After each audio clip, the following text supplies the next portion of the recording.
شیخ الاسلام مفتی تقی عثمانی صاحب کا ایک اسکول ہے ہیرا فاؤنڈیشن کے نام سے۔ اس اسکول کی طالب علم نے کیمبرج کے اے لیول کے امتحانات میں پوری دنیا میں ٹاپ کیا ہے۔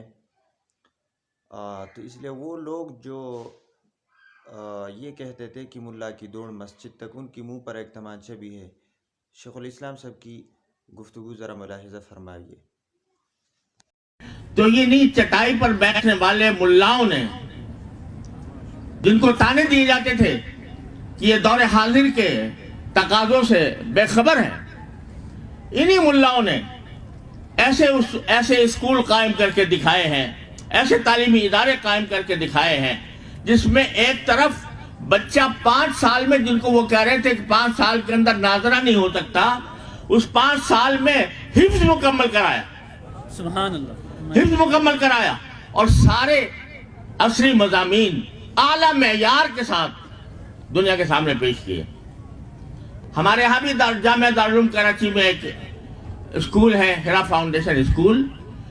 الحمدللہ اس کے نتائج 5 سال کے اندر حفظ مکمل ہو جاتا ہے، ماشاءاللہ، اور اس کے نتائج ہمیشہ اے یا اے پلس آتے ہیں۔ ماشاءاللہ، ماشاءاللہ، اور ہمارا ایک طالب علم، ہیرا فاؤنڈیشن جامعہ دارالعلوم کراچی کا ایک طالب علم، اس نے پوری دنیا میں ٹاپ کیا، یعنی پوری دنیا میں اس نے ٹاپ کیا، یعنی کیمبرج سسٹم میں ساری دنیا کے اندر امتحانات ہوتے ہیں او لیول اور اے لیول کا، تو اے لیول کے امتحان میں ساری دنیا میں سب سے زیادہ نمبر اس طالب علم نے حاصل کیے۔ اس کو دیکھیں تو اس کے سر پر عمامہ ہے، اس کے چہرے پر داڑھی ہے۔ ماشاءاللہ، ماشاءاللہ، سبحان اللہ۔ تو اللہ تبارک و تعالیٰ نے ان مدارس دینیہ سے، جہاں اپنا روایتی کام الحمدللہ بہت خوش اسلوبی کے ساتھ چل رہا ہے، وہاں اس وقت کی ضرورت کو بھی انہوں نے محسوس کر کے جگہ جگہ مدارس اسکول قائم کیے ہوئے ہیں، اور لوگوں کے لیے کوئی عذر نہیں چھوڑا۔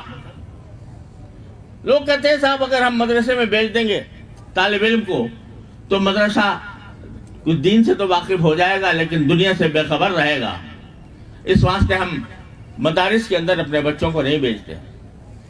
آج الحمدللہ مدارس دینیہ نے یہ عذر ختم کر دیا، الحمدللہ، اور صرف ایک شہر میں نہیں، جگہ جگہ جہاں بڑے بڑے مدرسے قائم ہیں وہاں ایسے اسکول بھی قائم ہیں جن میں عصری تعلیم بھی بڑے اعلیٰ معیار کے ساتھ دی جاتی ہے، اور ساتھ ساتھ قرآن کریم کا حفظ بھی مکمل کرایا جاتا ہے۔